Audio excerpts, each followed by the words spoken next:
Kidney की बीमारियां लगातार बढ़ती जा रही हैं और कहीं ना कहीं जो है वो चुनौतियां भी सामने आ रही हैं। तो इसी को लेकर जो है वो सम्मेलन हो रहा है। सीधा बातचीत करेंगे senior nephrologist doctor Dinesh Kullar से। सर, किस तरीके से आप देख रहे हैं और इस सम्मेलन में कौन सी ऐसी चुनौतियां हैं जिसमें डॉक्टर्स बात करें, क्योंकि कहीं ना कहीं किडनी के जो मामले वो लगातार बढ़ते जा रहे हैं। क्या दिक्कतें आ रही हैं और कौन सी चुनौतियाँ हैं? आपने बिल्कुल ठीक कहा। ये बीमारी बहुत स्पीड से बहुत ज़्यादा बढ़ रही है और ये होना ही था, क्योंकि देश में डायबिटिक्स की संख्या बढ़ रही थी और ये समय की बात थी कि उनकी कॉम्प्लिकेशंस भी हमें झेलनी थी। आप इमेजिन करें, इस देश में तकरीबन 10 करोड़ डायबिटिक जी रहे हैं और अन्य 10 करोड़ डायबिटिक बनने की तैयारी में है। और ये अनुमान लगाया जाता है कि तकरीबन 40% लोगों की जिनको डायबिटीज़ है उनकी किडनीज ख़राब हो जानी है। तो यू कैन इमेजिन कितना नंबर ये बढ़ने वाला था और बढ़ चुका है। और ऑब्वियसली अब हम सफ़र कर रहे हैं इसके प्रकोप से, और इतना ज़्यादा इसने महत्वपूर्ण रूप ले लिया है कि हम लोग स्ट्रगल कर रहे हैं। लेकिन अच्छी बात ये हुई है कि जैसे जैसे बीमारी बढ़ी, मेडिकल साइंस ने भी उतनी ही तरक्की की और पिछले 10 साल में खूब ऐसी दवाइयाँ आई हैं जिन्होंने बहुत ज़्यादा अंतर लाई हैं, जो जिस तरीके से हम इन लोगों का इलाज कर रहे हैं। एक ज़माना था जब एक डायबिटिक की किडनीज ख़राब हो रही हैं और ये कुछ 1-2 साल की बात थी कि पूरी तरह ख़राब हो जाए और डायलिसिस की या फिर किडनी बदलने की नौबत आ जाती थी। इन दवाइयों की वजह से हम ये नहीं कह रहे हैं कि बीमारी रिवर्स हो जाती है या रुक जाती है, पर बढ़ने की रफ्तार इतनी धीरे हो गई है कि जो बात 2 साल में हो रही थी अब वो तकरीबन 15 से 20 साल में हो रही है। So we are very happy जो हम अभी तक अचीव कर पाए हैं, पर हम सर्टनली चाहते हैं और बेहतर अचीव करें। हम ऑब्वियसली चाहते तो यही हैं कि बीमारी को होने से ही रोका जाए, डायबिटीज़ को ही रोका जाए। लेकिन हम एज नेफ्रोलॉजिस्ट उन लोगों को डील करते हैं जिनकी किडनी की प्रॉब्लम ऑलरेडी हो चुकी है। जैसे कि मैंने कहा, अब हमारे पास हथियार हैं जो कि बहुत ज़्यादा अंतर ला सकते हैं। इसी वजह से बहुत ज़रूरी है कि हम लोग एज नेफ्रोलॉजिस्ट, कंट्री के टॉप नेफ्रोलॉजिस्ट जुटें, इकट्ठे मिलें और पूरा we take of the situation, stock of the situation की अभी तक कौन सी रिसर्च हो रही है, क्या हमें जानना है, अपनी नॉलेज को कैसे बढ़ाना है ताकि हम अपने मरीज़ों की मदद कर पाएँ। ट्रीटमेंट एडवांसमेंट की बात कर रहे हैं, लेकिन आज भी ये देखा जाता है कि शुरुआती दौर में जो है वो किडनी की जो भी बीमारियां हैं उनका पता नहीं लग पाता, बहुत एडवांस स्टेज में पता चलता है। तो क्या ऐसा कोई टेस्टिंग नहीं है कि जिससे शुरुआती दौर में पता चल पाए?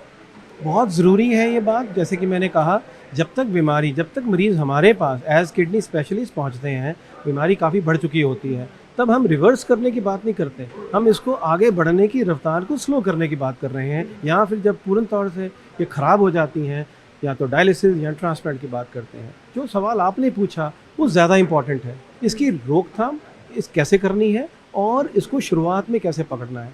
बहुत आसान टेस्ट है, हम बार बार कहते हैं, पर अनफॉर्चुनेटली ये मैसेज अच्छी तरह से लोगों तक नहीं पहुंच पा रहा है कि आपको एक उम्र के बाद, डेफिनेटली 40 साल के बाद, हर एक इंसान को अपना एक ब्लड यूरिया क्रिएटिनिन, जो कि एक ब्लड टेस्ट है, बेसिक ब्लड टेस्ट है क्रिएटिनिन का, जिससे हम EGFR जिसको हम बोलते हैं एस्टिमेटेड GFR कैलकुलेट कर सकते हैं, और साथ में एक यूरिन रिपोर्ट जिसको यूरिन एल्ब्यूमिन की मात्रा जानना पेशाब में, उसी से हमें पता लग जाता है कि किडनी की कोई प्रॉब्लम की शुरुआत हुई है कि नहीं।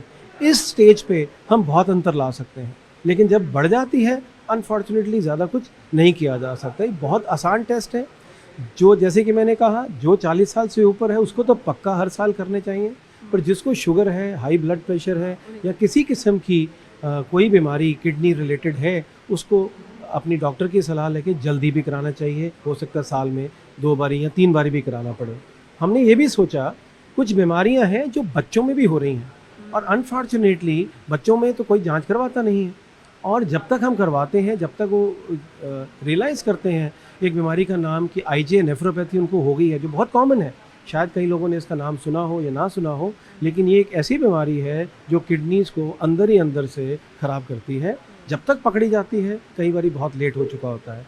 हम ये मानते हैं कि बच्चों के जब वो स्कूल से एक क्लास से दूसरी क्लास में जाएं, तो अगर उनका यूरिन टेस्ट करना अनिवार्य कर दिया जाए तो कितने बच्चों को हम बीमारियां जल्दी पकड़ पाएंगे और एक उसका समाधान ढूंढ पाएंगे। और बहुत कुछ हम कर सकते हैं उस स्टेज पे कंपेयर्ड कि जब वो 15 साल बाद पकड़े जाएंगे तो शायद बहुत देर हो चुकी होती है। इसी वजह से हमने सब एक्सपर्ट्स को यहाँ बुलाया, इन रिस्पेक्टिव फील्ड्स में क्या नई रिसर्च हुई है, कहाँ हम आज खड़े हैं, किस डायरेक्शन में हम जा रहे हैं, उसकी चर्चा की गई। बहुत यूज़फुल, बहुत लाभदायक हुआ है। पिछले हमारी कल की और आज की जो मीटिंग है, इससे बहुत कुछ सीखने को मिला है। और ये वर्ड फैला है कि यस, कॉन्फिडेंस आया है कि यस, इंडियन नेफ्रोलॉजिस्ट को भी नॉलेज में कोई कमी नहीं है। हमें एक एडिड चैलेंज है हमारी पॉपुलेशन का, हमारा कार्य दूसरे देशों के मुकाबले में ज़्यादा है, थोड़े नेफ्रोलॉजिस्ट हैं, ज़्यादा पॉपुलेशन, पेशेंट पॉपुलेशन है। We have to rise to the occasion. और ये तभी हो सकता है जब पहले हम अपनी नॉलेज को पूरी तरह, अपने स्किल्स को पूरी तरह रिफाइन करें, अप टू डेट करें और जनता की सेवा करें। लोग नॉलेज को रिफाइन तो कर लेते हैं पर कहीं ना कहीं कुछ मिथ्स रह जाते हैं। इस बीमारी को लेकर भी कुछ मिथ्स हैं। कौन से मिथ्स हैं जिसे अवॉइड करना चाहिए? देखिए, सबसे बड़ा मिथ जो हम एज ए नेफ्रोलॉजिस्ट फेस करते हैं, मान लिया कि किडनी की प्रॉब्लम बढ़ गई और अनफॉर्चुनेटली एक स्टेज आती है, कई बार डायलिसिस की ज़रूरत पड़ जाती है। सबसे पहली धारणा है डायलिसिस टॉर्चर, डायलिसिस से हमें बहुत कष्ट होगा, डायलिसिस से हमारी लाइफ सिर्फ 6 महीने या 1 साल के लिए बढ़ेगी। आपको उन लोगों से मिलना है, बेशुमार लोगों से मिलना है जो अच्छी क्वालिटी का डायलिसिस हिंदुस्तान में अब करवा रहे हैं और पिछले 15, 20, 25 साल से ज़िंदा हैं, अच्छी क्वालिटी की लाइफ व्यतीत कर रहे हैं। और जब तक आप उनको देखेंगे नहीं, उनसे बात नहीं करेंगे, समझेंगे नहीं, ये मिथ्स रह जाएंगी। दूसरा, ट्रांसप्लांट करवाया कि जो देने वाला है उसको भी नुकसान हो जाएगा और जो लेने वाला किडनी है उसकी किडनी शायद 1 साल चलेगी। हम जब लोगों को दिखाते हैं कि कुछ हमारे पेशेंट 30 साल क्रॉस कर जाते हैं, कुछ लोग तो 40 साल क्रॉस कर चुके हैं सक्सेसफुल ट्रांसप्लांट के बाद, वो लोग दूसरों को ये एक इनकरेजमेंट देते हैं कि ट्रांसप्लांट एक नई लाइफ आपको प्रदान कर सकता है। बट ये मिथ्स भी चलो हम लोगों को समझा लें। सबसे मुख्य प्रॉब्लम ये आ रही है, तकरीबन 2 लाख लोग जुड़ जाते हैं इस देश में हर साल जिनकी किडनीज पूरी तरह ख़राब हो जाती हैं। इनका सही इलाज तो या डायलिसिस होगा या ट्रांसप्लांट होगा। कॉस्ट की वजह से थोड़े लोग इस ट्रीटमेंट को अफोर्ड कर सकते हैं, लेकिन जो लोग अफोर्ड कर भी सकते हैं या सरकार जहां मदद करती है, सबसे बड़ी समस्या आ जाती है कि ट्रांसप्लांट के लिए ऑर्गन्स कहां से आएंगे। 14,000 के करीब ट्रांसप्लांट हिंदुस्तान में, 15,000 के करीब ट्रांसप्लांट होते हैं, जो कि वर्ल्ड में सेकंड लार्जेस्ट नंबर है। लेकिन उनमें से आयरनी देखिए, 13,500 के करीब लोग जो रिश्तेदार देते हैं और मात्र 1500 के करीब किडनीज हैं जो डिसीज़ डोनर, जो ब्रेन डेड लोग हैं, जो अपने साथ ऑर्गन्स, प्रेशियस ऑर्गन्स लेके जा रहे हैं। लेकिन अगर किसी को इस चीज़ की सही नॉलेज होती तो वो कई लोगों को की लाइफ्स बचाने के बाद जाते। सो ऐसी में हमारी सोच का परिवर्तन बहुत ज़रूरी है, जो धीरे धीरे हो रहा है। लेकिन इसी चीज़ के ऊपर हमारी बहुत डिस्कशन रही है।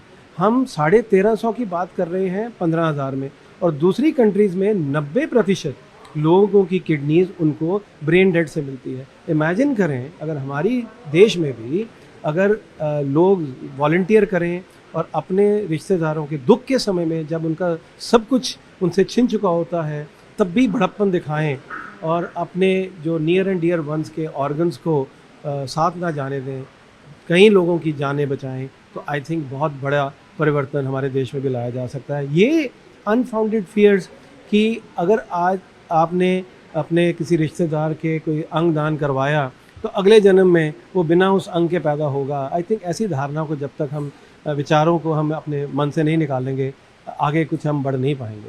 एक अंतिम सवाल कि ट्रांसप्लांट के बाद CMR की चुनौती बहुत ज़्यादा देखने को मिलती है, क्या नया इलाज जो है एक बेहतर सुविधा प्रोवाइड कर सकता है? ये बहुत अच्छा सवाल पूछा आपने। ये हम लोग एज नेफ्रोलॉजिस्ट बहुत हम में डिस्कस करते हैं। जब हमने ट्रांसप्लांट करने शुरू किए, बहुत बड़ी चुनौतियाँ थी, उनमें से कईयों को हमने जीत लिया है। लेकिन एक है जो क्रॉनिक एंटीबॉडी मीडिएटेड रिजेक्शन, जो धीरे धीरे शरीर उस नई किडनी के अगेंस्ट कुछ एंटीबॉडीज़ बना देता है और धीरे धीरे वो भी पहली अपनी किडनीज की तरह वो भी ख़राब हो जाती हैं। बट ये अचानक नहीं होता, शुरुआत में नहीं होता, ये देर में 5 साल, 10 साल, 15 साल के बाद होता है। तो आज हम जुड़े हैं ढूंढने के लिए, क्योंकि इस एरिया में बहुत कम मॉलिक्यूल्स थे, रिसर्च बहुत कम थी। सडनली नेफ्रोलॉजी वर्ल्ड ने थ्रू आउट द ग्लोब इसको ठान लिया है कि इस को भी हमने जीतना है। कई नई दवाइयाँ आ रही हैं जिसके बारे में हमने काफ़ी चर्चा की।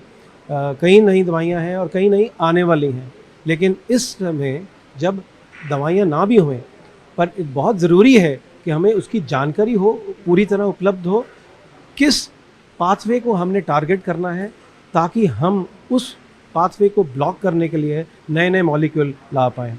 अचानक आने वाले हैं, मे भी जब हमारी अगली मीटिंग होएगी या उससे अगली मीटिंग होएगी, कई चीज़ें ऑलरेडी आ चुकी होंगी। मैं ये बताना चाहूँगा, रिसर्च, मेडिकल रिसर्च इतनी स्ट्रिक्ट और इतनी स्ट्रिंजेंट है कि एक छोटी सी चीज़ को प्रूव करने के लिए समय लगता है, बिकॉज हमारे मन में अपने पेशेंट्स की सेफ्टी का ध्यान पहले होता है। इफ़ेक्ट बेनिफिट्स बाद में आते हैं, पहले सेफ्टी आती है। तो सेफ्टी के लिए कई बार एक बात को प्रूव करने के लिए 4 से 5 साल लग जाते हैं, हमें धैर्य रखना पड़ता है। पर अभी सिर्फ मैं ये बताना चाहूँगा, we are on the right track. और जो भी समस्या, जो भी चैलेंज मेडिकल साइंस को आता है, जब हम जुट जाते हैं कलेक्टिवली द वर्ल्ड ओवर, कोई ना कोई सोल्यूशन ज़रूर निकाल लाते हैं। अब डॉक्टर दिनेश खुल्लर को सुन रहे हैं, जो साफ तौर पर बता रहे हैं कि कहीं ना कहीं किडनी की बीमारियां जो हैं वो बड़ी तो हैं, लेकिन आज भी जो है वो जिस तरीके से मेडिकल एडवांसमेंट हो रहा है और डॉक्टर्स जिस तरीके से मीटिंग्स कर रहे हैं, मंथन कर रहे हैं, तो उससे ट्रीटमेंट तो बेहतर हो रहा है और लोगों में भी जो है वो जागरूकता बढ़ रही है और जागरूकता बढ़ने की भी ज़रूरत जो है वो ज़्यादा से ज़्यादा है। कैमरामैन सोनू के साथ फराह खान, न्यूज़ 18 दिल्ली।